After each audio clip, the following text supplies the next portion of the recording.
things of that nature, things of that nature, things of that nature, things of that nature, things of that nature, things of that nature, things of that nature, things of that nature, things of that nature, things of that nature, things of that nature, things of that nature.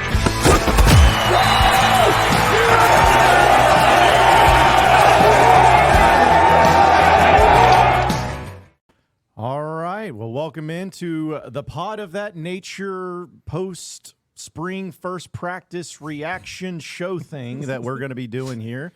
I'm John Nabors, joined by Curtis Wilkerson, Andrew Ellis of Natty State Sports.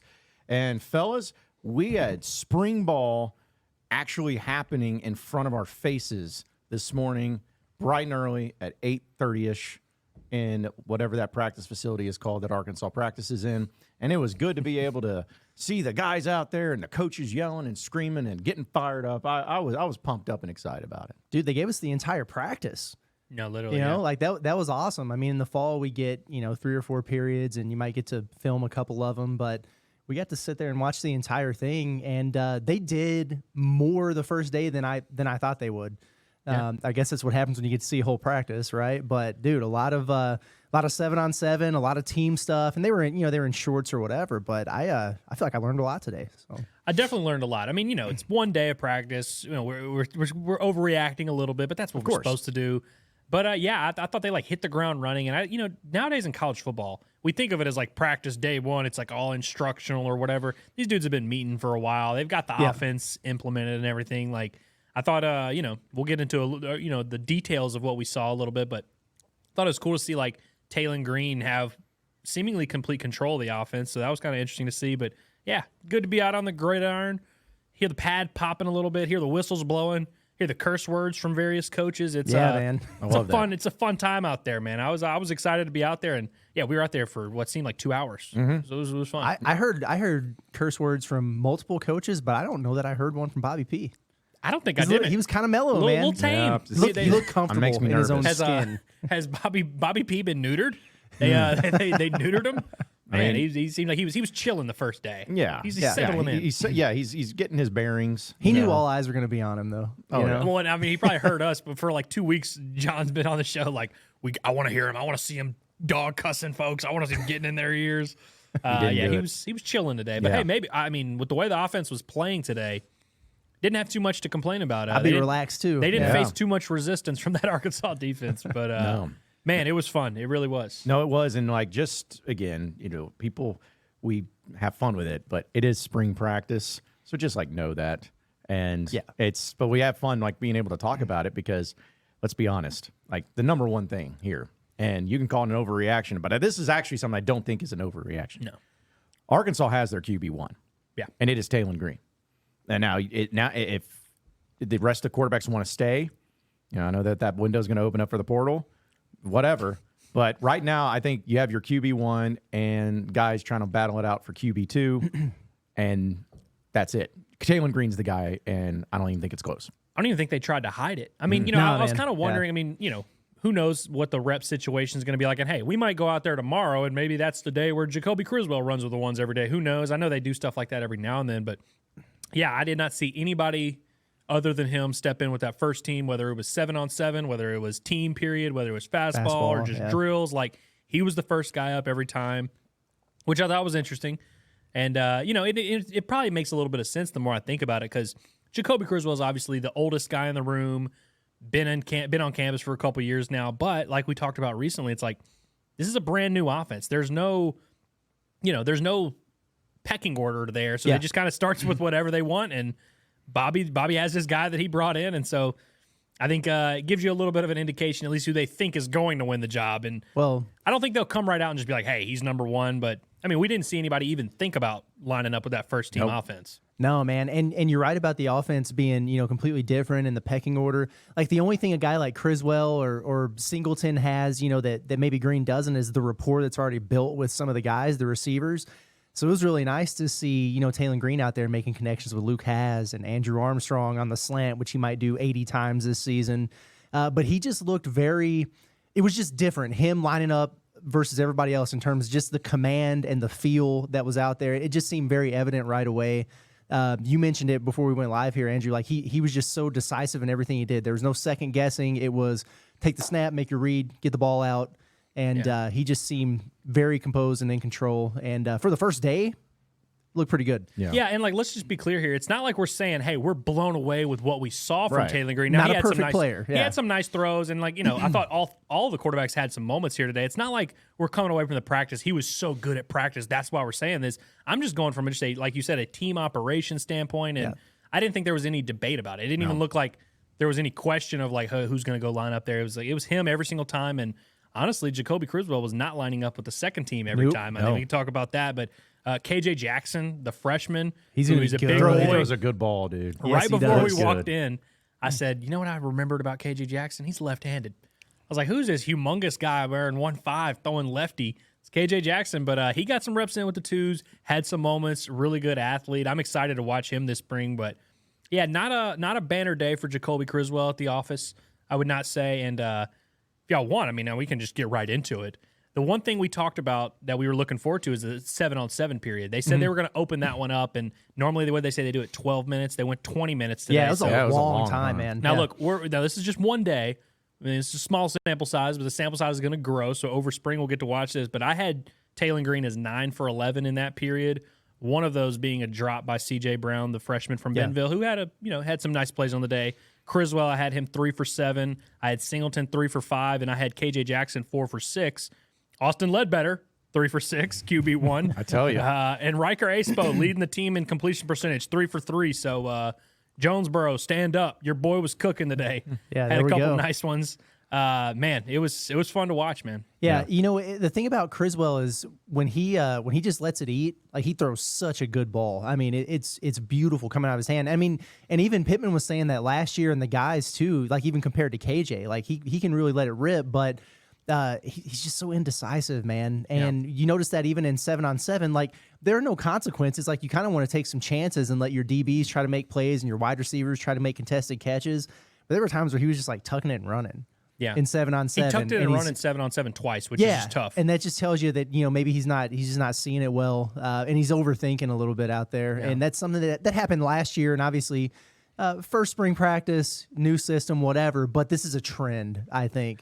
Yeah. So, whatever. Just a different feel with Green. And the other thing I'll say about Green, and again, like they were in shorts and you can't hit the quarterback anyway, but he's got some legs, man. He can get outside the pocket. I thought he looked good throwing when he was rolling out. And he turned the corner a couple times. He's got some I don't want to say Matt Jones to him, but like he's tall and he's long and he's like deceptively fast, right? With those strides. Yeah. So he might be able to pick up some yards on the ground. Well, and it's funny too because I was watching his throwing motion, which it's not bad, but it's interesting. It's kind of almost a hybrid between a sidearm and over the top. Yeah, it's kind of almost a diagonal, like a 3/4 thing. He reminds me of like a reliever that throws it at an angle, and it's kind of just like a quick whippy, just like it's not a I don't know. It's a very interesting quarterback. There's not a large wind up, but it's not a flick of the wrist either. It's just a very unique way of throwing the ball, and it works for him because again, he was pretty accurate and had some really nice deep balls there too. But that was something to where first off, you get to see actually how tall he is. Like we know he's tall. He came in here to the studio. We saw how tall he is. But when he's on the field and he's standing next to Sam Pittman, you're like, oh my gosh, this guy towers over. He's every bit everybody. of that 6'6", man. Yeah. And with that and his athleticism and his ability to, throw the ball deep downfield, you can see why Bobby Petrino likes him. Yeah. And you can see why he's like, this is my guy. This is who I want. This is what I want it to look like. And, we didn't get to see like a full install of offense. I don't know if they're 30% yet, but they'll hopefully get to that 26% maybe. Yeah, somewhere in that range. But you can definitely tell also too, just from the formations and the plays that they ran, there's still those little Petrino imprints. A lot of slants. Yeah. A lot of slants being ran. A lot of play action, bootleg type stuff. So, but yeah, for practice one, you can tell Taylor Green's comfortable. You can tell that Petrino's comfortable with him being there, and I even think the wide receivers are feeling pretty good about it too. I'll be honest with you, man. And so whoever's playing quarterback for Arkansas, it could be Taylor Green, it could be Malachi Singleton, whoever you want. Andrew Armstrong is going to get targeted early, often. He might have 100 catches, dude. He's always open. You mentioned the slants. It feels like that slant. We saw him catch, just get wide open on those slants all the time. It seems like he's just going to be the safety blanket no matter what, which is not a surprise to anyone, but he looked really good. Tyrone Broden. With the David Tyree who's now number catch. 5. Yeah, we were trying to figure out that. Curtis was like, he reminds me, what's that New York Giants receiver? I was like, Odell Beckham? And we were like, oh, wait, no, David Tyree. Because he caught one like over someone's back, and I thought he looked good. Dude, I'm telling you, if NFL scouts only came to practice and just ignored everything else, Isaac TeSlaa would be a top 3 round pick. Dude. Yeah, he's the best practice player pick, of all time, dude. He was snagging some dudes, made some plays downfield. I mentioned C.J. Brown, the freshman from Bentonville. He had some nice plays. Satania, as always, another guy. He's going to eat in that offense. He's going to eat in that offense for sure. But yeah, I thought the receiver room looked like what you would expect it to look like when you have as many guys they do returning. They all look like they've kind of raised their game a little bit. Yeah. So, I'm not trying to overact Jaden Wilson, number 1 now. He made a few nice little plays. Yeah. It seems like all those guys, we're not listing off a bunch of superstars here, although I think Andrew Armstrong is as good as any receiver in the league. But I think all those guys are better. Like Tyrone Broden's a guy that we all were kind of waiting for that breakout. And I'm not saying it's coming right now, but he looked a lot closer to what we hoped he would look like last year than he did in reality last year. Even some of those young guys last year that you were excited about that didn't really get on the field, today, again, it's one practice, but we are overreacting here. But like Davion Dozier, Desmond James, they making some plays out there. Yeah. James got overthrown. There were a couple, I had them written down, just kind of every throw. There were 2 times where Desmond James got wide open and got overthrown by somebody. But yeah, he made a couple nice plays. I think he had a screen in fastball that he took like 15, 20 yards. Yeah. Yeah, it was an encouraging day. One thing I really like to see was Luke Has looked like he's just he never got hurt, man. Like he picked up right where he left off. Complete participant, Yeah, he is just he's him, man. He's going to be so good. And, Tyrus Washington is still working his way back. But, hey, I got to get a little shout out to my man Barkey's Gums. Yeah. He's making plays out there. He is still on the team. He's still on the team. He still exists. And I think he actually maybe looks the way he's listed on the roster in terms of height and weight, because that was a bunch of BS last year. But no, he's gotten a lot bigger, and he was catching some passes out there, looked comfortable. So that was nice to see too. Yeah, the quarterback position, of course, is one that everybody's interested in, because we talked about on the last pod of that nature, dealing with how that's going to be handled, and that's how it's going to be treated with Petrino and everything. And as far as the practices go, and I may lean on y'all a little bit more because I know you guys were here in Fayetteville covering it. Was there any major differences as far as how the practices went in spring from a year ago that you can remember? I know it's tough because you guys watch a lot of stuff and it's pretty boring most of the time, but was there any significant differences at all that you noticed from a year ago? I don't think so. In terms of structure, there was less. They had a little bit of a punt period there, but there was less special teams. That's the one thing I remember about spring is they do a lot of special teams. We didn't see a ton of that today.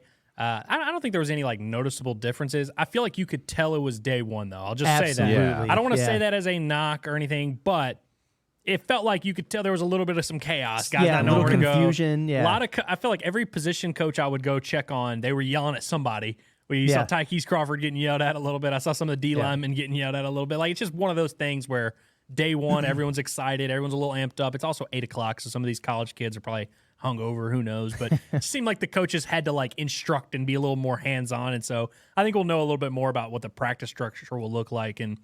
But I was surprised by how much team, just offense versus defense, 11 on 11 they were running. I mean, that accounted for a third of the practice. Man. So it's we got a pretty good sample size of kind of having an idea of what this team looks like. And by the way, I see some people comment now. Go ahead. If you have comments or questions about anyone in particular, get them in now, because, we don't want to sit here and go through the whole roster and just list our observations, but I got a good look at a lot of just notes. About every position group, and so I feel like I am qualified and equipped to answer your questions, so just let us know. But, it was nothing. I feel like it was nothing crazy out of the ordinary in terms of structure, though. I didn't think so either, or at least from the different spring practices I thought and saw, and it was usually during the Bielema era. But it's going to be interesting to see how it all transpires over time over these practices, because I guess right now we just have scheduled practice for Saturday or tomorrow, right? Practice in the morning tomorrow. And then is it Monday's the next one? Tuesday's the next one. So, we'll have a little bit of an idea here in the early going, but then look ahead towards, just seeing how guys start fitting in, and you get an idea of who's, the ones. I will say that looking at some of the defensive players, and I know we'll talk about different stuff here too, and since we're talking about the offense, but it's one of those things too where I start thinking about, I'm like, okay, is the offense good?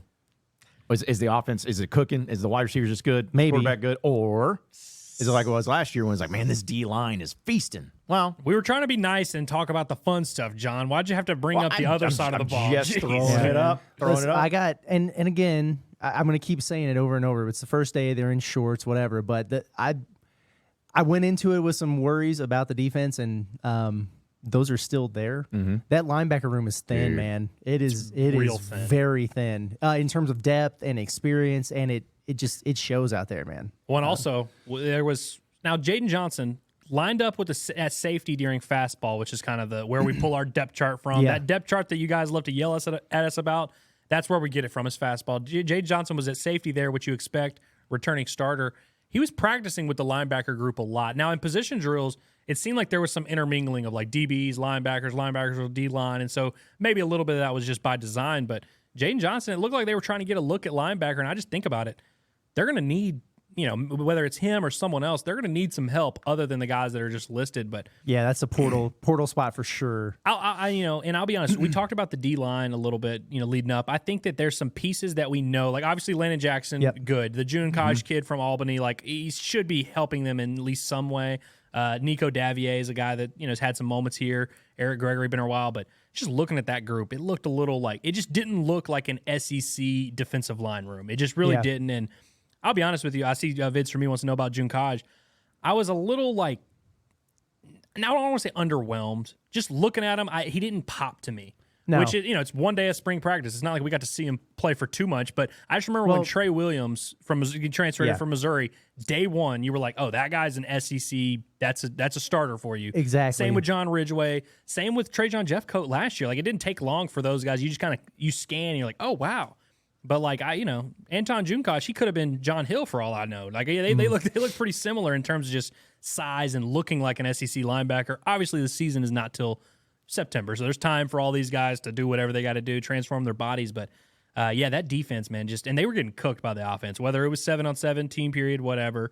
The offense was well ahead of the defense, which is really not what you want. Especially on day one, you feel like your defense should be a little bit ahead as the offense is implementing stuff, especially with a new coordinator. If this Arkansas defense ends up being above average, Travis Williams might be a god, man. Like if this defense that we're seeing on paper and at practice, and look, this is not an overreaction to day one of fall or spring practice, because if you're looking at this roster on paper, you're kind of wondering who's going to be the safeties. They got some depth in the secondary, some experience, but like, who's really the stars on this defense besides Landon Jackson? And, it's very early, so I don't want to, I'm not going to write their obituary yet, but this defense has a lot of questions to answer between this spring and leading up to fall practice and stuff like that. Yeah, I'm nervous about, the possibilities of what it could be. But since, again, we're so far away, it's hard to really have any sort of, hot takes or on that for the defense or the offensive side. However, we talked about quarterbacks and offense. But as far as just some impressions of particular players, I know that we're going to get to some of these questions, too, that people are asking in the chat. But a few things that stood out, at least I'll go ahead and start with Braylon Russell is large. Big boy. I mean, he's big now. He's got some ass to him. Now. That dude is a true freshman. And I'm not saying that I've never seen a guy that size, but talking with Kyle Parkinson, the SID, he's actually had to lose some weight. He came in, I think he said at 265 is what he came in at. And he's had to lose weight. Now, it's not bad weight. It's not like he's coming in looking like, chubby. But you could tell it's like, hey, they want to slim him down a bit. But still, like, he did not look like a true freshman running back. He looked like a guy that's been in the league for about 3 years. Yeah, he's huge, man. And it's in his thighs and his backside. Mm-hmm. And so he's got a powerful lower half, if you will. But yeah, man, and I will say he had a couple pretty impressive plays and big runs where he kind of broke free and just hit the hole hard. So Sam Pittman said he really likes him, and you say that about all your guys, but he kind of singled him out from that regard, and I could see why, man. I mean, he's every bit as big as Dominic Johnson, and he looks maybe a little more shifty and a little more explosive already. So I liked what I saw out of him, and talking about running backs, the Jackson kid from Utah, yeah. That dude looks the part. I was standing by Scotty, and he was like, if there were ever a player who looked like they played at Utah, and he's just got that look about him, man. Like he's tatted up. He's just big, physical dude. And you think about those Utah teams, and sometimes you think about like the West Coast and the Pac-12, I'm like, oh, they're soft. Well, no, not Utah. Like those guys, they hit you in the mouth. They're physical. He's kind of got that build. And he's 6'2", every bit of 235. And it's another conversation that I was having with Kyle Parkinson. He was like, he's one of the transfers who came here and has looked the part since he arrived. The dude had 800 yards rushing last season, and he's going to be definitely in the mix there for sure. Again, with some of these transfer portal guys, it's like it's not a surprise that they're competent and that they're good, but it's just nice to see, you know. Like, I mean, for instance, Varkey's Gums last year, you look at his production, you're like, oh, he had 500-something yards in North Texas. He'll come right in here. Just kind of took him a while to get his footing. We'll see how it works in terms of the actual field for Jaquindon Jackson. But, yeah, listed at 6'2", 235. He looked like he might be 6'4". He was tall, man. I thought he might be like 6'3", 220, but it's weird that he's like one of the smaller running backs they have at 235. But I'll be honest, I like that whole group. I thought Rashad Dubinion, who got the first carries with the first group, which I feel like makes sense. You know, you're veteran. He's been there. Kind of your most proven returning back. He looked good. I thought Dominique Johnson had a couple nice moments there. You know, you mentioned Braylon Russell had a few nice runs. Like, I really liked what I saw from that entire running back room, and which I guess is a natural transition. might be the best one. Augustov might be the best one. He was running with the ones a good bit, had some nice ones. The offensive line, I think if we're complimenting the running backs and we're saying, hey, Taylon Green was decisive, got the ball out, and did all this, I didn't notice any issues with the offensive line. And, you know, there was some moving around, but I thought that early on, like that first group at least, looked a little bit more solid than maybe I expected on day one. Yeah. Carmona, Kudus, Addison Nichols, Braun, and then Blackstock on that first offensive line group. Blackstock and Tykees Crawford, I guess, are kind of competing there at right tackle. It looks like it. Yeah, Blackstock was running with the ones in fastball, and then when they got to some of the other team stuff, Crawford was in there, a little bit of back and forth. But yeah, I thought that group looked pretty solid in there, you know, for first day standards. And I really like, you know, what I saw from Eric Mateos, man. I mean, that was one of the things I said when we were talking about this yesterday. Like, I wanted to get around that offensive line and see what the vibes are like because it was just so weird last year with Cody Kennedy. And I don't know, like something was just off with that group. Boy, I didn't feel that way today. Strong and yeah, Mateos was, I don't think he ever shut up. And that's a good thing, man. Like, he was very, very heavy-handed with those guys while he was coaching, and he was letting them fly out there with some of the expletives, which was awesome. Yeah. But he was also... it wasn't just a, hey, do your effing job. It was, this is what you need to do. This is how you need to do it. He was getting very, very technical with stuff, and he was stopping and coaching those guys up every single rep. And he was doing it, and then Sam Pittman was down there doing it. And those two working with the O-line together, that was pretty cool to see. I'm excited about that group. I really am. Yeah, and, you know, Sam Pittman, you know, I'm not saying this is a knock on Cody Kennedy because Sam Pittman liked Cody Kennedy a lot. That was his guy, and, you know, he trusted him.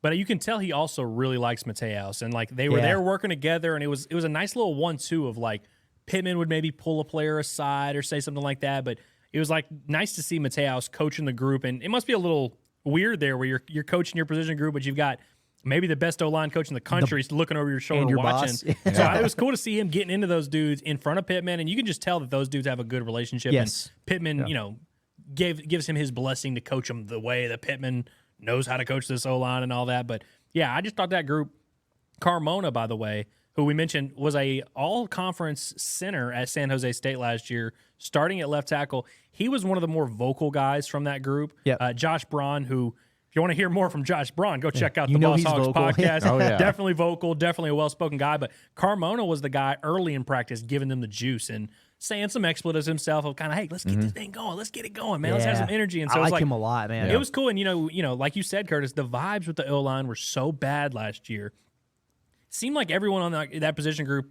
I don't know if they hated each other, hated their coach, hated life. I don't know what it was, but lost there was their just love of football. Lost their love of football, apparently. There just wasn't that energy. There wasn't that communication, but I like seeing those guys interact. And I just felt like offensively, this offense seems a little bit ahead of schedule, which, you know, by Petrino, we shouldn't be too surprised, but I guess I was surprised by how sharp everything looked from the O-line, receivers, quarterback, running back. Like, they just seemed a lot more in sync than you would expect day one of spring practice. And I cannot say the same for the defense. So it's not like I'm just sunshine pumping here. Yeah, well, going back to the offensive line and talking about last year, you know, one of the things I always thought, and this is just my reckless theory, is that you had Cody Kennedy, who originally came in as the tight ends coach.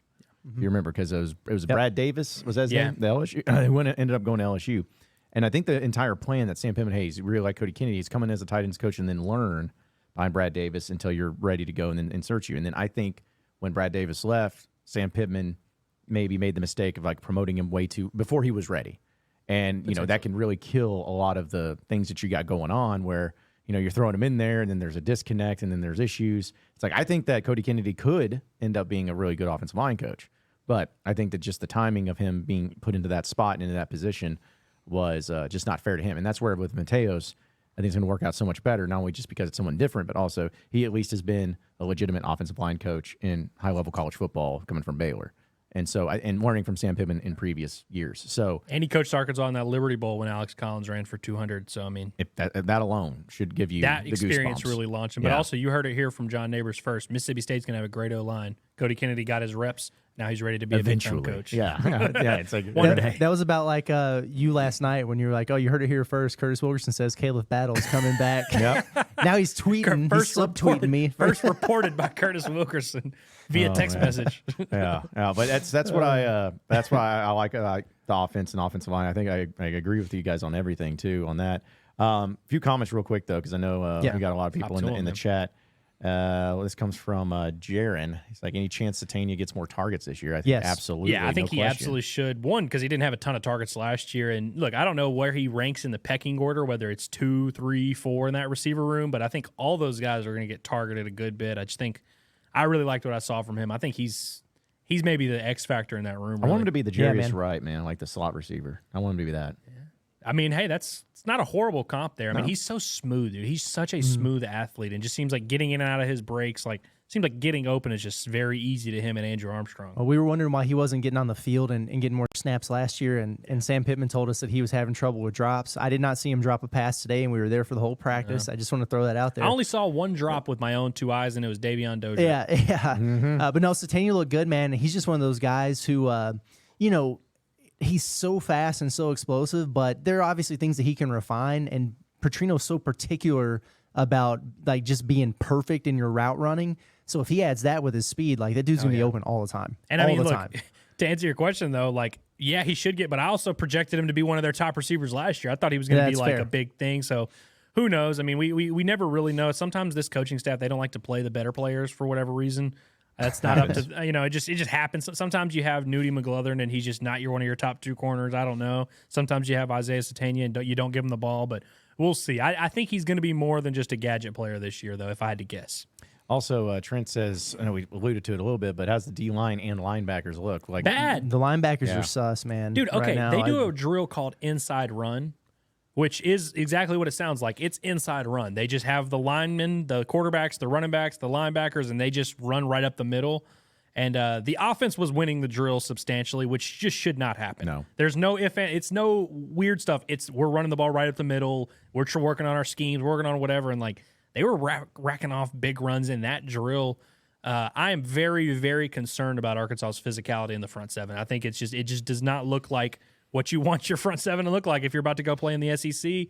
We'll see. I mean, this roster is going to change a little bit over the course of the summer. We were talking at practice today about how they didn't add Jaheim Thomas until pretty late in the process last year, and he was maybe their best linebacker last You year. need a So guy it's like that. Yeah. could Or use a close to few it. Jaheim Thomases. You know who they could use? Jaheim Thomas, Yeah, who I believe yeah. is somewhere else. Wisconsin Wisconsin, now. Yeah, it would just be nice to see them get some bodies in there because, I mean, I'm not impressed with the group right now, but, I mean, they're like 2 injuries away from being Bad toast shape. in both Really of in those a tough situations. spot. So, Yep. to answer your question, Trent, not good. Yeah, linebackers. I'm concerned. Period. And I think Xavier Sori looks the part, the Georgia kid. But he was having a heck of a time there early on with just some of the fundamental drills they were doing, the lateral footwork, and he had to keep going back and doing it because he was kicking the pads or whatever. But I'm worried about them in whole defensive line. I think I feel good about maybe the starters or the front group, but the depth there is probably something I'm concerned Like about. if Landon Jackson were to get hurt, knock on wood. Yeah. I don't know how Arkansas would get any push on the D line. I mean, because I like some of these guys. Like I like Nico Davier. I like Cam Ball a lot, but it's like I don't know, man. You just don't have that dude numbers, besides man. Landon Jackson. You need numbers too, and so it's like I'm looking for playmakers, looking for dudes to step up. And hey, this is day one of spring. Yeah, There's plenty of time for these guys to emerge. I might come in here tomorrow and say it looked great. Yeah, I mean it's very possible, Yeah. And look, who knows? Yeah, I like Xavier Sori just from the linebacker perspective, transfer from Georgia, but I have a hard time was- believing he won't be at least decent. yeah, I don't think he's going to be to the level of like a Drew Sanders, but can he be I don't know, just Jaheim Thomas. Paul. Jaheim Thomas is our baseline. We just need like yeah. Well, 11 that's the Jaheim unfortunate Thomases. thing about the linebackers is like last year, you lost all your linebackers, but they're all still playing college football, and that's what sucks. That's It's right. because if you had all those guys coming back, if you had Chris Paul back, if you had Jaheim Thomas back, if you had all of them, everyone's like, it'd be dude, borderline the linebacker- strength of the team. Yeah, You're yeah, right. you'd be like, you're that's feeling true. really good about it, but you just got gutted, and now you're relying on Brad Spence and a transfer from Georgia that didn't really play. Right. It's worrisome, and it's about forget how it's just starting.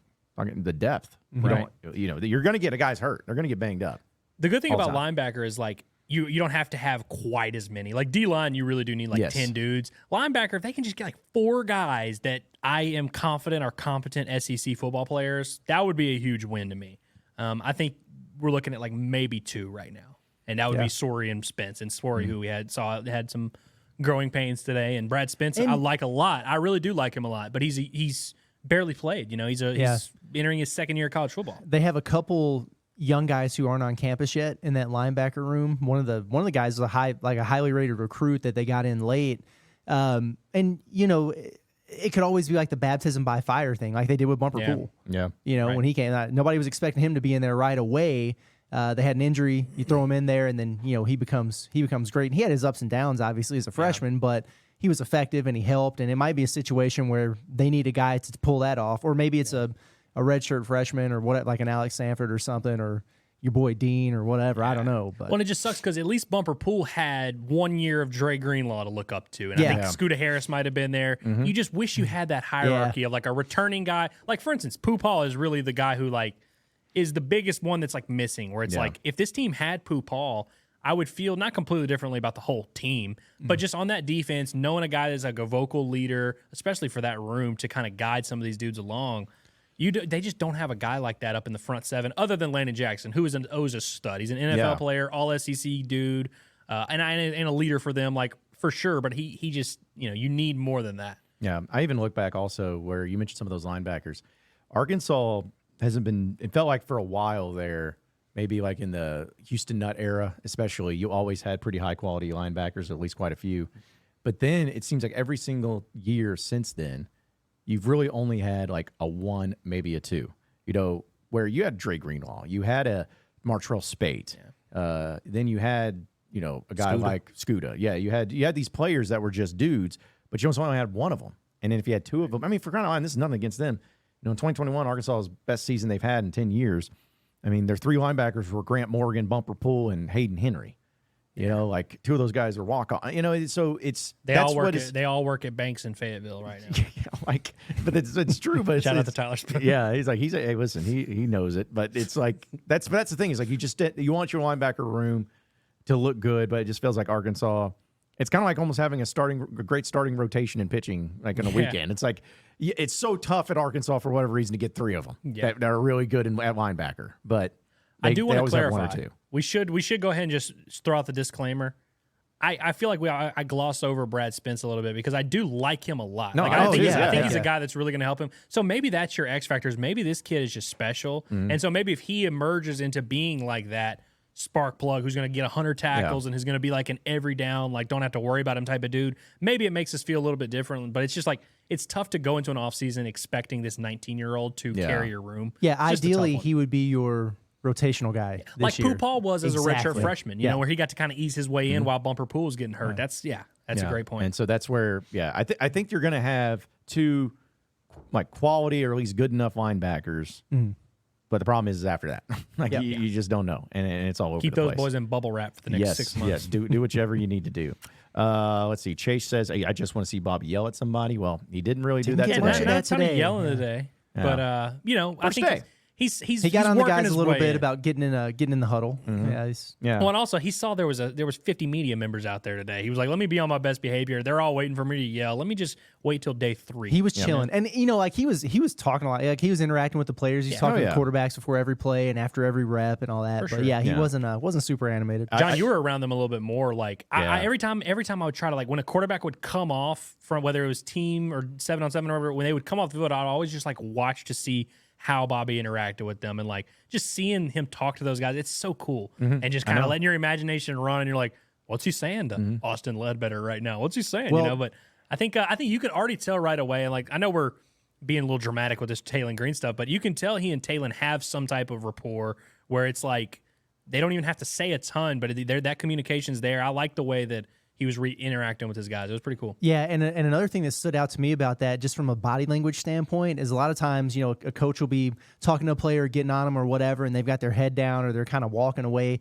Every single time I looked over at Petrino talking to a guy, you couldn't hear what they were saying, but I saw a helmet nodding. I saw a bobblehead every single time. Yeah. They're listening. They're picking up what he's putting down. Well, and also, too, from what I saw, and again, couldn't hear everything he was saying, but there were times where he was just approaching it as, kind of with his like little book, his little binder or whatever, like pointing over at here and doing this and everything. But yeah, it was just, you could just tell he has an expectation and he has a standard. And you were talking about not really talking with Taylor Green. I'm not trying to make the comparison, but it's just saying one thing that people maybe forget is that, Petrino never had to rip Ryan Mallett. Yeah. Petrino never had to get after Ryan Mallett. And the reason being is because him and Ryan Mallett were on the same page. They were very much in cohesion. So if he made a mistake, he already knew, like, everything. I'm not saying that that's exactly what Taylor Green have, but going back to the whole reason, like, this is Petrino's guy. He's the one selected him. He likes something about him. I feel like there's probably a little bit of that to where it's like, I don't have to yell at this guy. I don't have to coach him up. It's like, he knows what I expect. He knows what he's supposed to do. He's going to make mistakes, and we're going to coach him. But I feel comfortable enough to where I don't need to be on his rear end all the time. That's what I'm hoping it's going to end up being. Well, and it's just worth noting that Taylor Green is the only quarterback on this roster that Bobby Petrino recruited himself. You know, that he had a hand in. Like, obviously, KJ Jackson was committed. I'm sure that he spoke to him once he got the job and all that. But I mean, like, Taylor Green, that was the guy that he chose out of the portal. I don't know what his options were. I don't know if it was an extensive list. I don't know how detailed that process was. But I think that has to count for something, that of all the guys on this roster, that there's not a ton of familiarity with any of them, but Taylor Green is the one that Bobby had a hand in bringing to campus, and so that has to matter. And it does. After one day, it seems like it matters a lot. Yeah, because even Chase went on to say, and he's the most inexperienced guy on the team. Oh, without question. And everybody knows who he is. Like, these players, yes, they're young, but they know who Bobby Petrino is. They know Lamar Jackson. Like, they know this guy is legit. And I don't even care if you didn't know him before. Seeing the reaction from Razorback fans, which I know those players saw when he got hired, they're like, okay, this is weird. Like, why are they being this way about this particular coach? So I think that there's just an element of respect and element of we know this guy, and if we didn't know him, we know him now because everybody's so stoked about this guy, and it has to be for some reason. Yeah. And it's because he's really good. What's that MF stand for? BMFP. What is it? I've never heard MF in those letters together and whatever it meant, but I'm just now noticing that it really does say juicy nuggeted tidbits from the intense practice. Dude, like, I'm telling you, we got to get the people going. We got to get them hyped. And those are the types of words that you got to use to get people I saw in. somebody that came in late and didn't see us talk about the first quarterback thing. Yeah. Whoever you think the starting quarterback is, just go with that instinct. Yeah. Well, it's like roll with that one. Well, it's like Wes says, he's in late, but he's like, do we have a big gap between Green and Criswell? Yes, an entire other quarterback, actually. Yeah, but Criswell was not running with the twos today. So, yes, Malachi Singleton and KJ Jackson worth of a gap between them. I'll be honest with you guys. I'm not trying to be dramatic, but I have a hard time believing Jacoby Criswell will be on the team in 3 months. I have a hard time believing it. And if he is, cool. Like, or at least all the quarterbacks staying on the roster. Like, sure, we'll go with that. But just looking at the body language and the vibes of him in particular, did not look like a guy who was ready to put his best foot forward and compete for this quarterback job. He needs to have a big day tomorrow. Yeah, needs to have a big day. And I mean, look, physically, whatever, but we were just talking about Bobby interacting with all these guys. I don't know if I can remember a time where he and Bobby were, like, close together, talking about anything. Like, I did not like the vibes from number 6 today, but we'll see. I mean, it's very early. We're going to overreact tomorrow, too. So who knows? Tomorrow we might have the complete opposite take. Yeah, and I'm not putting this out there just for the sake of putting it out there, but it could be one of those deals where maybe Criswell was like, hey, or got told, hey, just letting you know, this is our guy. We're going with Green. When the window opens up, we recommend maybe you get into it, but he can't do it. So be like, but you can still come to practice, still get some reps in, get some stuff in. Yeah. I could see that as far as, like, maybe not the talking to him, maybe not the body language, because it's not like the writing's on the wall. Everybody knows it. Everyone's okay with it, but you just got to wait until that window actually pops up. A fifth-year senior running third team at spring practice, I feel like if that's not writing on the wall, I don't know what is, but we'll see how it plays out. I mean, look, Jacoby, I think there's a lot of fans that like him, and he's clearly, like Curtis was saying, when you see moments when he's decisive and lets it rip, he clearly is a talented quarterback who can play. There's plenty of places he can start, and I'm sure he will look into that, but I just don't think it's going to be at the University of Arkansas, and we'll see. But again, it's very early, so there's plenty of time. If he's maybe there's time for one last push, but I did not get the vibe at practice today that like this was a legitimate competition playing out. No. Also, Miss Lisa, love Miss Lisa. She says, I remember when Alex Tejada missed a small field goal and Coach P asked him if he missed it on purpose. It's a legitimate question. Yeah, I mean, he missed it that badly. He's like, if it were up to me, that ball would have just went through the uprights. Like, I don't know why you chose to not put it through the uprights. That's pretty good. Yeah, we practiced this, Alex. You're supposed to go in between the goals, like over it, like Especially in there. when in we're that spot. short distance. Yeah, you're supposed to make that happen. Springdale legend, Alex Tejada. Yeah, that's right. And Devin says, any freshman linebackers coming in the fall that could help. Again, I don't know if I want freshman linebackers. I know it's the situation you're in, but like I don't ever want to say, man, we got to get this freshman on campus at linebacker because he's going to have to help. Yeah, I mean, the kid they got late. That was he was deciding between Arkansas and Clemson, I think, and Clemson won out. So yeah, you got him in there, and that's going to be He's be also helpful. listed at 203 though. The Bradley Shaw kid though is the kid from Hoover, Alabama, is the one that I'm excited about. I mean, he was at 24/7 Sports, he's a top 247 player. He's a high 4-star. So was he Hoover's the one a good program. Was he the one that chose between Arkansas Hoover's and Clemson? a loaded football program. He's the one that chose between Arkansas and Clemson. Okay, Bradley that's what I was Shaw. trying to make sure. Hoover High's football stadium looks. It's better than Arkansas. They had their State's. own show. I'll be honest with you. Yeah, on television for a while. Massive, dude. Yeah, when that was called two days. Yeah.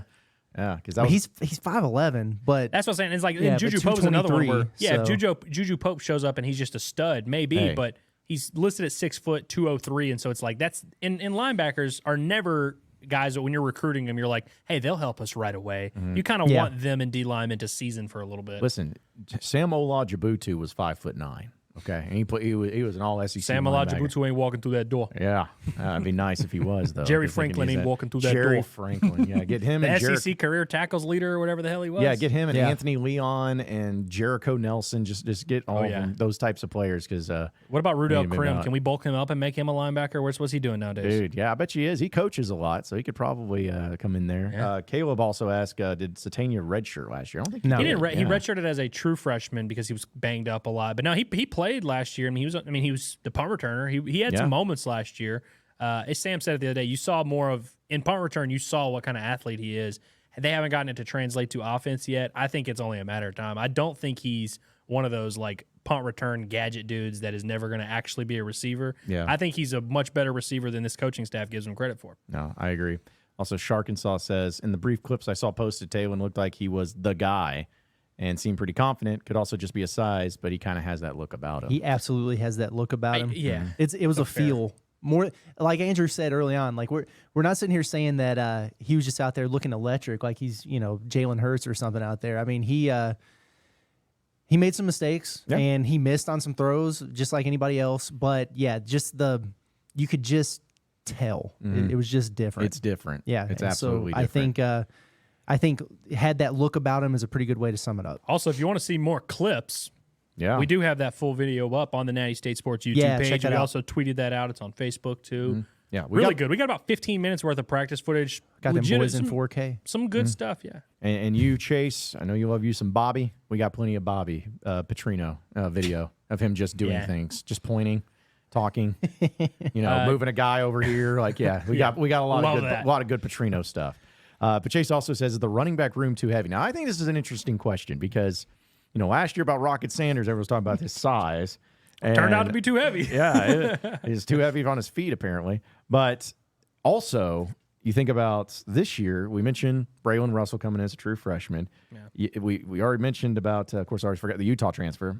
Jackson. Jaquindon Jackson. We mentioned his size. We know Dominic Johnson's already been a big guy. I mean, really, it's like Rashad Dubinion. And I guess Augustov is like 210 or 212, and those are the they're small guys. And they had he's to up to 212, and I thought he looked. You could tell, like last year, aside from the Emmanuel Crawford kid, like Augustov was clearly the freshman of the group, like so much smaller. But he looks good, man. Augustov looks like. His progression. He started to make some strides down the stretch as a freshman. Looks like he's a little bit better, a little bit bigger, a little bit faster, a little bit stronger. I really do think the running back room. Their weights are going to be smaller. Like they're going to cut these dudes down. Like Braylon Russell's not going to be that big.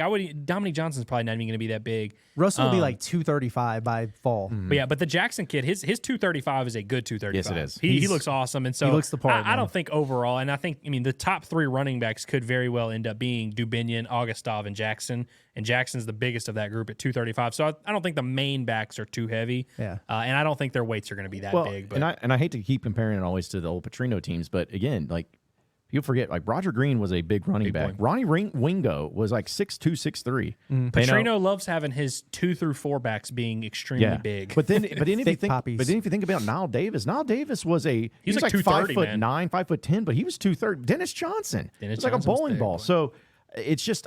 I think that there's just the size that these guys are, and they're going to trim them or bilk them or whatever. maybe but you're there's something too to small, Petrino. Chase. Yeah. Maybe you're too small, bro. Yeah, maybe that's Dabinion's problem. Maybe he won't play this year because he's just too small. Yeah, we like our dub, but he's just too little, man. Yeah. we need But some that's- big boys. But in that's there. the thing. Is like Petrino's always loved big, tall quarterbacks and big, thick running backs. Hey, That's you don't just what he want to. does. If you're gonna drive through a brick wall, you don't want to have a Honda Civic. No. You want to have an F-250. Yes. You want to have a big boy. Big old boy. Because we go. wasn't Michael Bush, you guys remember him that played for Louisville? Yeah. I think Oh, he yeah. was like a big running Yeah, back he too was. for Petrino. So yeah, they've had a lot Wendell of them. White. Limbo says, does the O-line look better this year? They have no chance, no choice but to look Yeah. better. They But look good today. They could not be worse. But yeah, they actually did look better. I like the move of Kudus inside. The new guys, the new additions. Obviously you got your eyes on them a little bit more just because they're the fresh faces that you need to step in there. But I mean, good sized guys, big personalities. I like them. Yeah, You're and I good. mean, look, many people we need to start having this discussion. Did Natty State Sports save the Arkansas football program? Because last year I've there been was saying that already. clearly a huge disconnect with the offensive line. All of a sudden now we got this awesome podcast up and running with the offensive linemen where they're becoming best friends. We're seeing their friendship formed on camera. Dude, now you go out there to practice and they're cooking.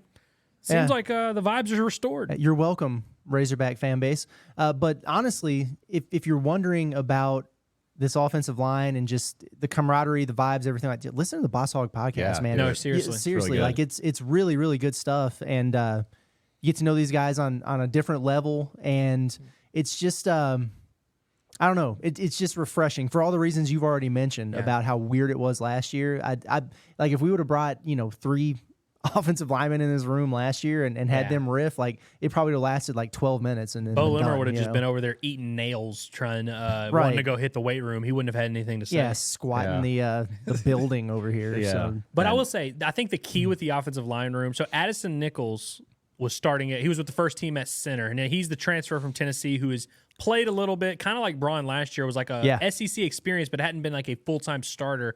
I think if he wins that center job and is able to stick there, and they have Carmona at left tackle, I trust Carmona no matter where he's at, whether he's at right tackle, left tackle, center, guard, whatever. I will trust him. So if they can have him at left tackle, give you some stability, give you some experience there, have Nichols at center, Braun and Kudus both, I feel like, are good set of guards. potential NFL guards right there. And then I think at right tackle, whoever comes out of that, Crawford and Blackstock It's gonna be battle, Blackstock. Yeah, I I would it is. imagine it'll be Blackstock. We've done this with Crawford. I think both of those guys are. I mean, in Crawford, I'm kind of with you, but I think both those guys are NFL caliber offense like talents, and so I think whoever comes out of that is going to end up earning it and being a dude. So it's like I don't know what spot you would be looking at where you're like maybe Kudus at left guard, but Kudus might be the most talented out of all these cats we're talking about, And so I feel like he's going to be a lot better this year. I don't know where they're at with depth yet. Yeah. You We'll got a lot see of- about that. But especially Amarian since Harris, their all SEC freshman team tackle lost his love for the game. right. So that's But he's a not tough done one. yet. He might go find it somewhere But else. he's I not will done say- yet. Not done yet. Now, is that football? Is that whatever? Who knows? For the Amarian Harris fan base, I was a little surprised to see him running with the threes today. Yeah. I mean, this is a guy that played in the Liberty Bowl as a true freshman, and kind of it seems like they're waiting on him to take that step. He's the same size now He as looks he like was Marcus then. Henderson. He's giving me extreme Marcus Henderson vibes. Yeah. But we'll see. But I think the depth is kind of the concern there, and so we'll see how we feel after an injury or two. But I think that starting group that we saw today, and just kind of what we know about these dudes coming in, I feel like there's not like a ton of spots that are going to give you a ton of like the staff's not losing sleep over it. And I think this time last year they were losing sleep over it. All right, guys. Anything else we want to add before we close up shop? I know we got another practice tomorrow that we'll be able to recap, but any other things, nuggets, juicy, nuggeted tidbits? Yeah, I think I would like to say that Hudson Clark's practice jersey was way too large. It was. Curtis leaned over to me during practice. He said, "Hudson Clark, he's small again." Because last year he like bulked up and he kind of looked looked ripped a little bit. And it's like, okay, small again. I don't know if it was his practice jersey was too big. I don't know, but Dude. we do have a shout out too that we need to give oh, to wide receiver, number 86, Walker Katsavis. That is a very good point, Curtis. So We cannot get out of here without mentioning this dude. So every year, really like every football team ever, there is a white receiver, walk on usually, who just cooks at these practices for whatever reason. Yep. John David White is probably the most Super famous Bowl. example of this. Harper Cole is another one that was a legend. Cameron Bibby, who's still on the team, I think he's on scholarship now. Drew Morgan used to be until he became actually a good wide This receiver. might be, Same the, thing, this you know might what I be mean? the Katsavis Well, I was gonna say, trajectory here. Crosby Tuck. Cameron Bibby was this guy, and then now he's on scholarship, and I didn't see him do anything today. And so it's like, you kind of being a walk-on in your first few years is kind of say his name again, Curtis. Walker Katsavis. Walker Katsavis. Fort Smith Katsavis Northside. snagged on Jalen Braxton, Snagged who on him, actually, by bro. the way, had a good day. Jalen Yeah. Braxton had good reps against Andrew Armstrong. So it's not like we're saying this like, oh, you should be worried. But Katsavis, it was actually a Criswell throw that he had kind of underthrew.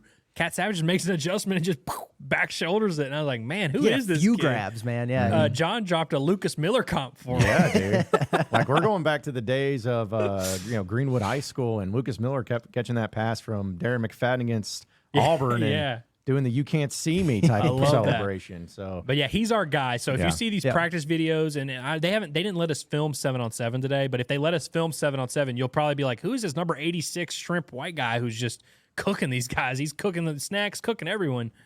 Snacks had a couple nice really reps today. He Nice did. good Yeah, reps. he did have some good He ones, yeah. celebrated a lot after that one. Yeah. I think it was Tesla that he batted away a deep ball PBU. against, and he celebrated for like the next 4 reps. It was awesome. But I mean, Kat Slavis, man, that's the the guy. star of the day so far. Yep. MVP. Give him the scholarship if he doesn't have one already. So, Well, you mentioned Desmond James, but I did want to give him another little quick shout out. Yeah. Pittman talked about him the other day in the press conference as like a younger receiver who they're hoping can jump into that like top 5 or 6 group. And I remember when he said it, I kind of was like, I didn't see a ton out of Desmond James. He didn't quote unquote bite as a freshman, as they say. But I thought he looked really good today, and like I at least see the vision now. He's 6'2", about 200. Like he looks a little bit bigger. Looks like he's grown into his body a little bit. He had a few nice plays, and like I'm pretty encouraged by just most of the things I'm seeing with this offense. They're like way ahead of schedule, it Yeah, seems. And really, same. we might find out, which we did last year. We might find out that their opposition just sucks. Because last year we thought the defensive line was awesome in practice, and turns out the O-line was just bad. But we'll see. And look, man, I really am like, I hate to say it, like I'm excited to get back out there today to kind of just see how this thing develops, and we're going to be covering it. I'm looking forward to it, man. yeah, we're going to have another one tomorrow talking more about it. So, appreciate everybody watching in, listening in, and be sure to subscribe to all the great content we have on United States Sports. But Pod of That Nature is going to be cooking, as the kids say, during this spring football season. So, look forward to giving you all the great coverage right here on United States I have Sports. one more thing to say, John. Every single person listening to this right now, stay tuned. Me and Curtis are about to go live for a 6-pack in the next hour or so. Yeah. So hop on. I better see full mandatory attendance at that I've already sucker. seen somebody asking about the Jake Yeah, Paul, the Jake Mike Paul Tyson fight. fight. You We're want to hear talking about it? about We're Jake going to Paul, talk about it. Mike Tyson. Yeah. Okay. If you're a combat sports fan, tune into this one especially. Which, by the way, There's is a lot now, Timely plug. is now live. United States Sports Six Pack is a live show Yes, sir. these days. Yes, so very soon, if you're having fun Very commenting and yelling interactive. at us, you can yell at us in a few minutes. We're about to go live. It's very interactive. So, all right, appreciate everybody, and stay tuned for the United States Six Pack. We'll see you then. That was our best chance.